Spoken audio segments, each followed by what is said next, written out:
আমি যে স্থানে আছি এটি খুলনা জেলার কয়রা উপজেলার মাদারবাড়ি নামক একটি স্থান। এখানে রোডস অ্যান্ড হাইওয়ের এখানে এলজিডির আওতায় একটি কার্পেটিং এর রাস্তা তৈরি হচ্ছিল। নির্মাণ করা অবস্থায় নিম্নমানের সামগ্রী এবং অনিয়ম করার অভিযোগ এনে এলাকাবাসী রাস্তাটি বন্ধ করে দেন, কাজ বন্ধ করে দেন এবং সঠিকভাবে কাজ করার জন্য তারা আহ্বান জানান। আমরা কথা বলবো আসলে কি জন্য এখানে এই কাজটা বন্ধ করে দিয়েছেন এবং এই বিষয়ে বিস্তারিত তুলে ধরার চেষ্টা করছি। দর্শক, আমরা কথা বলবো এখানে স্থানীয় বাসিন্দার সাথে। আসলে এখানে কি ঘটনা ঘটেছিল ভাই আজকে যখনই কাজ শুরু হয়, আসার পরে যখনই একটা সিপ দিয়ে ঢালাই দেয় তখনই পা দিয়ে ডোলা দিলে এটা উঠে যায়। এবার ওনাদের কাছে এটা জিজ্ঞাসা করা হইলে ওনারা বলে ভাই এটা জানতে আপনার সময় লাগে 2 দিন। এইখানে এই যেটা আপনি দেখতেছেন এইখানে আপনার 1 সপ্তাহ হয়ে গেছে কাজের বয়স, এইখানে এখনো যাবে নাই। তার প্রমাণ তো আপনি দেখতেই পাচ্ছেন, এখানে কোনো ভিটামিন যে জিনিসটা ওটাও কোনো রকম কোনো কিছু ব্যবহারই করে নাই। প্রতি সপ্তাহে সর্বোচ্চবার বিকাশ পেমেন্টে 50 জন হবেন পেমেন্ট চ্যাম্পিয়ন। জিতে নিন টিভি সহ আকর্ষণীয় সব প্রাইজ। একটা রাস্তা আমরা আসলে পাই না। আমরা কয়রার অত্যন্ত অঞ্চলের একটা লোক, একটা রাস্তা পাইতে 100 বছর 50 বছর সময় লাগে। সেইখানে একটা রাস্তা আমরা পাইছি, সেটা জনগণ আমরা সবাই একত্রিতভাবে রাস্তাটা দেখছি যে আসলে কাজটা ঠিক করতেছে কিনা। কিন্তু যখনই আমরা বলছি তখনই তারা হুমকি দেওয়ার একটা মাধ্যম আর কি, যা আপনারা আপনাদের বিরুদ্ধে ইয়ে করবো, এই রাস্তাটা কাটে আরেক জায়গায় চলে যাবে, আপনারা এটা করতে পারেন না। তারা আর কি থানায় নাকি আমাদের নামে অভিযোগও করেছে। বিটুমিন দিয়েছিল মানে না না, একদম বিন্দু পরিমাণ বিটুমিন নেই। যদি বিটুমিন ব্যবহার করতো তাহলে রাস্তা পিছ উঠতো না। একটু আরেকজনের সাথে একটু কথা বলি যে আসলে এখানে তো কয়েকজনকে দেখছি। আপনি একটু কথা বলেন তো, আপনার বাসা কি এখানে? আমার বাসা এখানে। আমি যখন বলছি যে ভিটামিন দিচ্ছেন না, বিটুমিন যেটা হ্যাঁ, দিয়েছিল। উনি বলছে যে ভিটামিন কয়বার দিব আপনাকে। উনি তো তারপরে বলছে যে আমি বলছি পিচ উঠে যাচ্ছে, এ উঠে যাচ্ছে। আচ্ছা আচ্ছা। আর এটা যে আপনার কয়দিন হলো মানে এখানে কাজ করতেছে কয়দিন? 5-6 দিন হচ্ছে এরকম। 5-6 দিন হয়েছে। ওগুলো কি অবস্থা?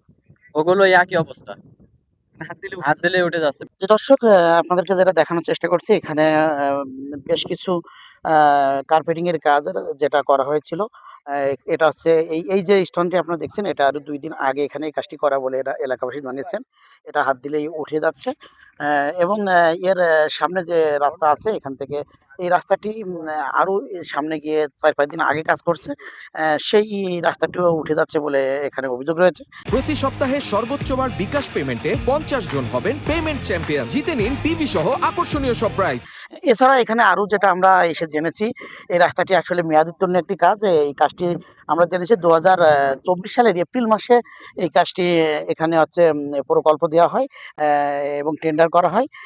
আমরা এখানে এসে কোনো সাইনবোর্ড পাইনি এবং আরো জেনেছি এই কাজের যে পাশে যে গাইডল রয়েছে, গাইডল নির্মাণেও অনেক দুর্নীতি বা অনিয়মের কথা এখানে আমরা জানতে পেরেছি। গাইডলগুলা ও অনেক স্থানে এই মানে কাজ সম্পন্ন হওয়ার আগেই গাইডলগুলো কিছু মানে নষ্ট হয়ে গেছে। এছাড়া আপনাদের আরো দেখানোর চেষ্টা করছি সামনে আরো কয়েকটা জায়গায় এভাবে উঠে মানে এলাকাবাসী যে নিম্নমানের সামগ্রী এবং অনিয়ম করার কারণে এটাও তুলে ফেলছে। মানে অনিয়মের মাধ্যমে যে কাজটি করা হচ্ছিল যেটা টেকসই হওয়ার না, এই জন্য এলাকাবাসী এটা বন্ধ করে দিয়েছে বলে আমরা জানতে পেরেছি। বলেন কি ঘটনা ঘটছিল এখানে, বলেন। এখানে কালচারে ওনারা কাজ করতেছে। এখন ওনারা যখন কাজ করতেছে তখন আমাদের কিছু পোলাপান আসছে যে আসলে কাজটা কেমন চলতেছে। এখন যখন আসছে আইসি দেখে যে ওনারা যে পিচ ঢেলার আগে যে তেলটা মারে সে তেল মারা নাই। ওনাদের কাছে জিজ্ঞেস করা হয়েছে, ওনারা বলছে যে তেল আমরা মারছি। তা তেল কই? তা পরবর্তীতে বলতেছে যে তেল মারিছি, তা বৃষ্টিতে ধুয়ে গেছে। তা এরপরে আবার তেল মারেননি কেন? তেল না মেরে এইভাবে পাথর ফেলাচ্ছেন কেন? ওনারা বলতেছে যে তেল মারা হয়েছে, তেলটা মারে তো আপনার মনে করেন ময়লা পরিষ্কার করার জন্য। আমরা বললাম যে তেল মারে ময়লা পরিষ্কার করার জন্য, তাহলে তেল না হলে আপনার এই জিনিসটা ধরবে কিসে, পিচটা ধরে রাখবে কিসে? তারপরে বৃষ্টি ধুয়ে গেছে, যাওয়ার পরে ওই খড় উপরে মাটি ধুইবে আইসি পড়িছে, তাহলে মাটির পারে কাদার পারে পিচ ঢাললেই তো পিচ দাঁড়াবে না। এখন অনেক অজুহাত তারা দেয় যে আমাদের কাজের মেয়াদ শেষ, আমাদের বিল বাকি, এ কাজটা অন্য জায়গায় কাটিয়ে চলে যাচ্ছিল, আমরা এইভাবে আমাদের করতে দেন, এই করেন। তা আমরা না, এইভাবে তো কাজ করা যাবে না। কেন কাজ করলেই কাজের মতো করতে হবে। কেন কাজ উপকারের চেয়ে যদি ক্ষতিটা বেশি হয় তা সে কাজ করে তো লাভ নাই। পিসগুলো ঠান্ডা পিস দিচ্ছে, ময়লার উপরে দিচ্ছে, যে কারণে হাত দিলে এই পিসটা খাবলা খাবলা উঠে যাচ্ছে।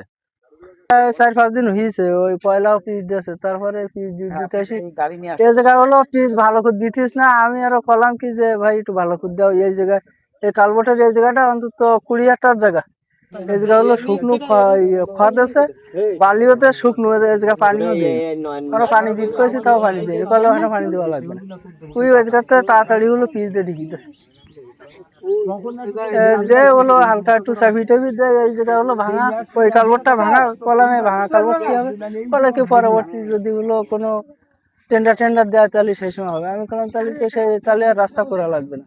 এর মধ্যে চালাচ্ছেন তা কি বুঝতেছেন, মানে কেমন বুঝতেছেন? তো রাস্তা তো ভালো হয়নি, জায়গায় জায়গায় ওই পিচ ফুটি যেতেছে, খাবলা খাবলা। ঘটনা হচ্ছে আমাদের এখানে এই কালবোর্ডটা অনেক পুরনো হয়। এই রাস্তার সাথে আমাদের কালবোর্ডেরও বাজার ছিল। থাকার পূর্বে এই কালবোর্ড করেছে, কিন্তু এর ভিতরে চিকন রড দিছে। ঠিক আছে, এখন তার পাশাপাশি এই যে পুরনো যে কালবোর্ডটা ছিল, এটা ভেঙে চুরে একবারে রাস্তার সাথে মিলাই দেওয়ার কথা। কিন্তু ওনারা কি করেছে, এর ভিতরে কিছু ইট করে দিয়ে ওনারা এর উপর দিয়ে, আমরা যে সময় কোনো এলাকাবাসী বা কোনো লোকজন থাকবে না সেই সময় ওরা পিচ ডলে দিয়ে ওরা একবারে মিল করে দিয়ে চলে যাবে। ওরা এখানে আর কোনো পুনরায় কোনো মাটি টাটি কোনো তো কিছু আপনারা এটা যে ভেঙে মানে নতুন করে যেটা এই পুরানো কালভার্ট আছে এর যে গ্যাপ আছে, গ্যাপটা পূরণ করার দাবি আপনাদের। গ্যাপটা পূরণ করে দিয়ে এর ভিতরে মাটি দিয়ে মানে মজবুত করার দাবি ছিল, কিন্তু ওনারা এর উপর দিয়ে ডাইরেক্ট হচ্ছে পিচ দিয়ে চলে যাবে। কিন্তু এর ভিতরে তো ফাঁকা থেকে যাবে, এখানে তো যে কোনো মুহূর্তে একটা দুর্ঘটনা হতে পারে। ভেঙে যেতে পারে। জি জি, অবশ্যই। আসলে আপনারা যে রাস্তাটি সম্পর্কে কথা বলছেন, এটি এখানে প্রাইম কোট করা ছিল, কিন্তু বৃষ্টির কারণে, অতিবৃষ্টির কারণে রাস্তা থেকে প্রাইম কোটটা ধুয়ে যায়। এই ধুয়ে যাওয়ার কারণে সেখানে মনে হচ্ছে প্রাইম কোট দেওয়া হয়নি এবং ওর উপরে কাজ করা হচ্ছে, এরকম একটা অভিযোগ এসেছে। আমরা বিষয়টি খতিয়ে দেখছি এবং হলো পরবর্তীতে ওইখানে আবার পুনরায় প্রাইম কোট করে কার্পেটিং এর কাজ সম্পন্ন করা হবে। আচ্ছা, আসলে আপনি যখন কার্পেটিংটা আজকে লে করবেন, আজকে লে করে সেটা যদি 2-1 দিনের মধ্যে আপনারা সেটা উত্তোলন করার চেষ্টা করেন, তাহলে তো এটা আসলে উঠেই যাবে। ওকে জমার একটু সময় দিতে হবে, অন্তত 10 থেকে 12 দিন যদি সময় দিয়ে পরবর্তীতে আপনারা দেখেন, সেটাকে আর উঠানো সম্ভব হবে না। আমি ওখানে দেখেছি যে ওখানে বিটুমিনের কন্টেন্ট যথেষ্ট আছে এবং আশা করছি রাস্তাটাতে কোনো সমস্যা হবে না।